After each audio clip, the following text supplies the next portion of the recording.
ஐப்பசி மாதம் 29ஆம் தேதி 15/11/2024 அன்னைக்கு சனி பகவான் வக்ர நிவர்த்தி அடைகிறார். சோ அப்ப கிட்டத்தட்ட ஒரு 140 நாட்கள், 4.5 மாசம் சனி வக்ரமாகும். சனி வக்ரமாகி ஏதாவது மகர ராசிக்குள்ள பயிற்சி ஆகிறாரா, வக்ர பயிற்சி ஆகிறாரா அப்படின்னு பார்த்துட்டா கிடையாது. வக்ரமானாலும் கும்பராசிக்குள்ளேயே சனி பகவான் இருக்கக்கூடிய ஒரு சூழ்நிலை. இப்ப வக்ர பயிற்சி கிடையாது, சனி வக்ரம் மட்டும் ஆகுது. இதனால மிதுன ராசிக்கு என்ன மாதிரியான பலன்கள் அப்படிங்கறத பார்க்க போறோம். முதல்ல சனி வக்ரம்னா என்னன்னு புரிஞ்சுக்கோங்க. ஒரு கிரகம் ரொம்ப வேகமா நகர்ந்துட்டு இருக்கு, இன்னொரு கிரகம் கொஞ்சம் ஸ்லோவா நகருது. அப்ப வேகமா நகரக்கூடிய கிரகம் ஸ்லோவா நகரக்கூடிய கிரகத்தை கிராஸ் பண்ணி போகுது.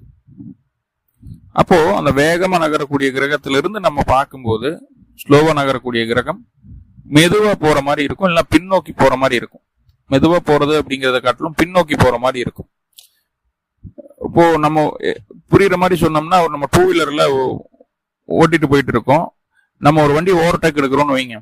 நம்ம அந்த வண்டியில உட்காந்து இருக்கோம்னா, நம்ம ஒரு வண்டி ஓவர்டேக் எடுக்கிறோம்னா, நம்ம ஓவர்டேக் இருக்கிற வண்டி நம்மளை விட நம்ம முன்னாடி போறோம், அவங்க பின்னாடி போற மாதிரி இருக்கும். சரிங்களா? அந்த பின்னோக்கி நகர்வது போன்ற ஒரு இல்யூஷன், ஒரு தோற்றம், மாய தோற்றம் தான் வக்ரம்னு சொல்லப்படுது. இது எல்லாருமே சொல்லுவாங்க. ஆனா 2 வாகனமும் பக்கம் பக்கம் போகும்போதுதான் அது பின்னோக்கி போற மாதிரி தெரியும் இல்லையா? அதுதானே பாசிபிலிட்டிஸ். அப்போ சனி வக்ரம் ஆகுது அப்படின்னா அது பூமிக்கு பக்கத்தில் இருக்குதுன்னு அர்த்தம். ஏன்னா பூமியில தான் நம்ம இருக்கோம். நம்ம பார்வைக்கு தான் அது வக்ரமா பின்னோக்கி நகர்ற மாதிரியான ஒரு சூழலை ஏற்படுத்தணும். இப்ப பூமிக்கு பக்கத்துல சனி வந்தாச்சுன்னு அர்த்தம். வக்ரமா இருக்கும்போது பூமிக்கு நெருக்கமா இருக்கிறார் அப்படின்னு அர்த்தம். அப்போ ஒரு கிரகம் பூமிக்கு நெருக்கமா இருக்கும்போது அந்த கிரகத்தினுடைய ஒளிக்கதிர்கள் பூமி மேல ரொம்ப அதிகமா படும் இல்லையா? பூமிக்கு நெருக்கமா சனி இருக்குதுன்னா ரொம்ப பக்கம் வந்துச்சுன்னு அர்த்தம் கிடையாது. அதோட சுற்றுவட்ட பாதையிலேயே இந்த காலகட்டம் தான் பூமிக்கு பக்கத்துல வரும் அப்படின்னு அர்த்தம். இதுதான் மிக குறைந்த தூரம் அப்படிங்கிறது அர்த்தம். சோ அப்படி வரக்கூடிய ஒரு சூழ்நிலை. அப்போ சனியினுடைய ஒளிக்கதிர்கள் எப்போதை காட்டிலும் விட இப்ப அதிகமா இருக்க போகுது. அதனாலதான் வக்ர கிரகங்கள் பலமானவை அப்படின்னு சொல்றோம். ஏன் வக்ர கிரகம் பலம்? அது பூமிக்கு பக்கத்துல இருக்கு, தன்னுடைய ஒளிக்கதிரை அதிகமா கொடுக்குது, அதனுடைய காரகத்துவங்கள் அதிகமா ஜாதகருக்கு கிடைக்கும் அப்படிங்கிறது. இப்போ உங்களுடைய ராசியான மிதுன ராசிக்கு 9ஆம் இடத்துல சனி பகவான் இருக்கார். இப்போ 9ஆம் இடத்துல சனி பகவான் இருந்து வக்ரமாச்சுன்னா நல்லதா சார் அது அப்படின்னு கேட்டுட்டா அதுக்குண்டான விஷயத்த நம்ம பார்க்க போறோம். கடந்த காலகட்டங்கள்ல ரொம்ப அனுபவிச்சாச்சு அஷ்டமச்சனி. மிதுன ராசிக்கு ரொம்ப ரொம்ப பிரச்சனைகள், சங்கடங்கள், சலிப்புகள் எல்லாமே அனுபவிச்சாச்சு. சோ அதுல இருந்து ரிலீஸ் ஆகி இப்பதான் ஓரளவுக்கு ஓரளவுக்கு பீஸ்ஃபுல்லா போற மாதிரியான ஒரு சூழ்நிலை. காரணம் 12ஆம் இடத்துல குரு இருந்தாலும் இதுக்கு முன்னாடி லாபஸ்தானத்துல இருந்தாரு. கூடவே ராகு 10ஆம் இடத்துலயும் கேது 4ஆம் இடத்துல இருந்து ஓரளவு சப்போர்ட் பண்ணிட்டு இருக்காங்கன்னு தான் சொல்லணும். இப்ப குரு 12ஆம் இடத்துக்கு போனது கொஞ்சம் கஷ்டம்தான் மிதனத்துக்கு. இருந்தாலும் இந்த சனி பாக்கியஸ்தானத்துல இருக்கிறதுனால இதற்கு முன்பு என்னென்ன கஷ்டங்கள் அனுபவிச்சீங்களோ அது எல்லாம் தீர்க்கும் விதமா சில சம்பவங்கள் நடந்திருக்கும். இப்போ அந்த சனி வக்ரமாகுது. நல்லதை செஞ்ச சனி வக்ரமாகுது.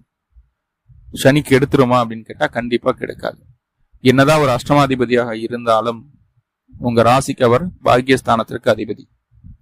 பாக்கியாதிபதி பாக்கியஸ்தானத்துல இருக்கிறது அப்படிங்கிறது ரொம்ப ரொம்ப சிறப்பான விஷயம். ஒரு வக்ரமானாலும் வக்ரம் ஆகலினாலும் நல்ல பலனை கொடுக்க போறார் 9ஆம் இடத்துல இருந்து உங்களுக்கு. மனசு திருப்தியா இருக்கிற மாதிரியான சில முக்கியமான சம்பவங்களை ஏற்படுத்துவார். ஆனா 9ஆம் இடத்துல சனி வக்ரமா இருக்குது அப்படிங்கும் போது உங்களுடைய மேலதிகாரிகளும் உங்களுடைய தந்தையும் உங்களுக்கு சுத்தமா செட் ஆகாத விஷயங்கள், உங்களுக்கு எதிரான விஷயங்கள்ல பிடிவாதமா இருப்பாங்க. இப்ப நீங்க என்ன கருத்து அவங்ககிட்ட சொல்லி அவங்ககிட்ட ப்ரூவ் பண்ண நினைச்சாலும் அவங்க அதை ஏத்துக்க மாட்டாங்க. நம்ம சொல்றத காது கொடுத்து கேட்கறதுக்குண்டான மனநிலை உங்களுடைய தந்தைக்கோ அல்லது உங்களுடைய மேலதிகாரிகளுக்கோ இந்த காலகட்டம் இருக்காது.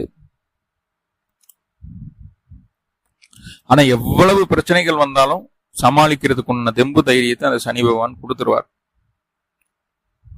சுயதொழில் செய்யக்கூடிய நபர்களுக்கு கொஞ்சம் நஷ்டங்கள் எல்லாம் பார்த்திருப்பீங்க கடந்த காலகட்டங்கள்ல. இப்ப அந்த நஷ்டங்கள் எல்லாம் குறைஞ்சு லாபம் அதிகரிக்கக்கூடிய ஒரு சூழலா மாறும்.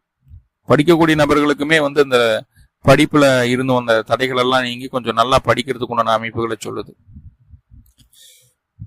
இங்க ரொம்ப முக்கியமான விஷயம் என்னன்னா, உங்களுக்குன்னு கொடுக்கப்பட்ட அதிகாரத்தை சரியான பாதையில பயன்படுத்தணும், சரியான வழியில பயன்படுத்தணும். அதை மிஸ்யூஸ் பண்ணும்போது பிரச்சனைகளை சனி தந்தே தீரும். அதை மட்டும் கொஞ்சம் கவனமா பார்த்துக்கோங்க. அதே போல உங்களுக்கு தொலைதூரத்தில் இருக்கக்கூடிய நல்ல புனித ஸ்தலங்களுக்கு, கோவில்களுக்கு போயிட்டு வர்றதுக்கு உண்டான ஒரு வாய்ப்புகள் உருவாகும். தந்தைக்கும் மகனுக்கும் உண்டான உறவு நிலை மட்டும் கொஞ்சம் கஷ்டமான ஒரு அமைப்பா இருக்கும்.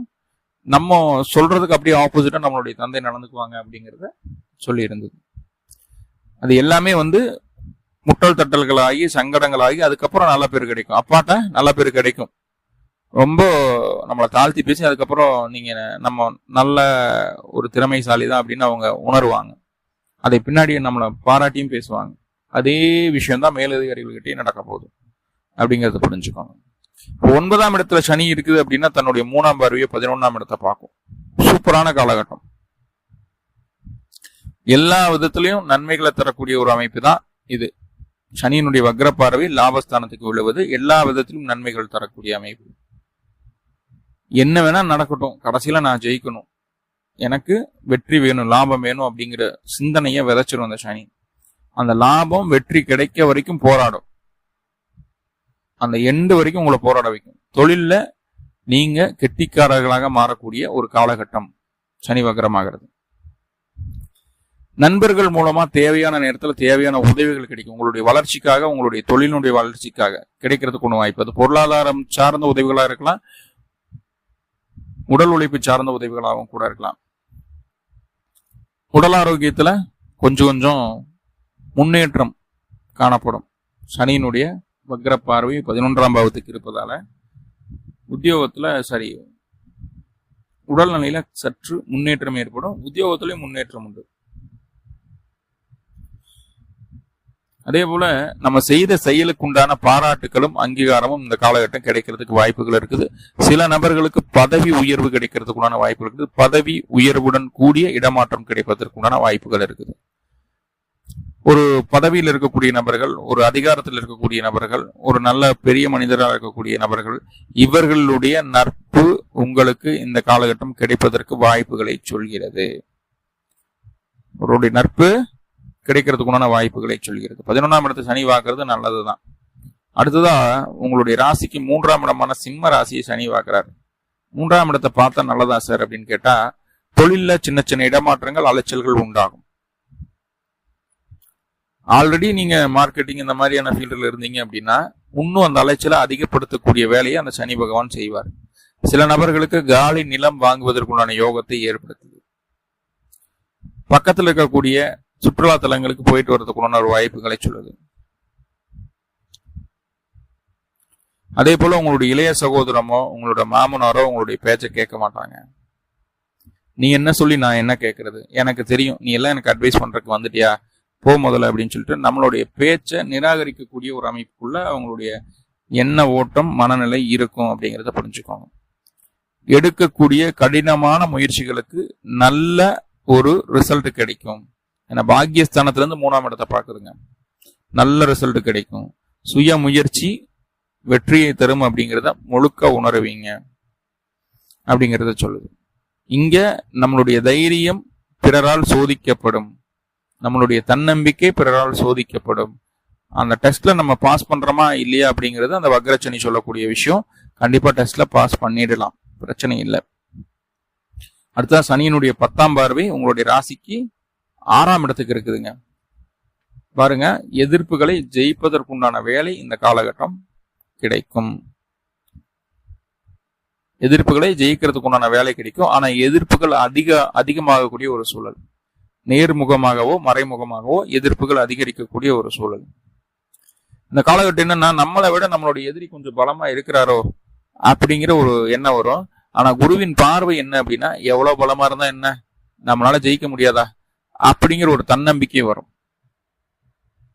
நட்பு வட்டாரத்துல சின்ன சின்ன மாறுதல்களை செய்வீங்க. நல்ல நண்பர்கள் கொஞ்சம் பிரிந்து போறதுக்கும், தவறான ஒரு பழக்க வழக்கமுடைய நபர்கள் நம்ம சேர்றதுக்கும் வாய்ப்புகள் உண்டு. ஸோ அதுல கொஞ்சம் பார்த்துக்கோங்க. சுயதொழில் செய்யக்கூடிய நபர்களுக்கு கொஞ்சம் பணத்தை நஷ்டமாக்கி அதுக்கப்புறம் லாபத்தை பார்க்கக்கூடிய ஒரு சூழ்நிலைகளை சொல்லுது. வம்பு வழக்கு பிரச்சனைகள் இருக்கக்கூடிய நபர்கள், ஒரு பஞ்சாயத்து இருக்குது, கோர்ட்டு கேஸ் வழக்கு இருக்குது அப்படின்னா முதல்ல அது நம்மளுக்கு கொஞ்சம் ஆப்போசிட்டா மாறி அதன் பின்பு அந்த குருவினுடைய பார்வையும் சனியினுடைய வக்ர பார்வையும் இருக்கிறதுனால நம்மளுக்கு கொஞ்சம் சாதகமா மாறதுக்குண்டான ஒரு சூழ்நிலையும் சொல்லுது. எப்போன்னா நவம்பர் மாசம், அக்டோபர் நவம்பர்ல நம்மளுக்கு அந்த பிரச்சனைகளுக்கு ஒரு சுமூகமான தீர்வு கிடைக்கிறதுக்கு வாய்ப்புகள் உண்டு அப்படிங்கறது சொல்லுது. அப்போ இந்த சனி வக்ரம் ஆகிறதுனால நிறைய பாசிட்டிவ் இருக்குதுங்க, ஆனா சின்ன சின்ன நெகட்டிவும் இருக்கு இல்லையா? அப்ப நெகட்டிவா இருக்கிற விஷயங்களை பாசிட்டிவா மாத்திக்கிறதுக்கு என்ன பண்ணணும் அப்படின்னா, வெள்ளிக்கிழமை தவிர்த்து மற்ற நாட்கள்ல நவகிரகத்தில் இருக்கக்கூடிய சனி பகவானுக்கு 2 நல்லெண்ணெய் தீபம் போடுங்க. தயிர் சாதத்துல கொஞ்சம் எள் கலந்து சனி பகவானுக்கு படைச்சு அங்க இருக்கக்கூடிய பக்தர்களுக்கு விநியோகம் செய்துட்டு வாங்க.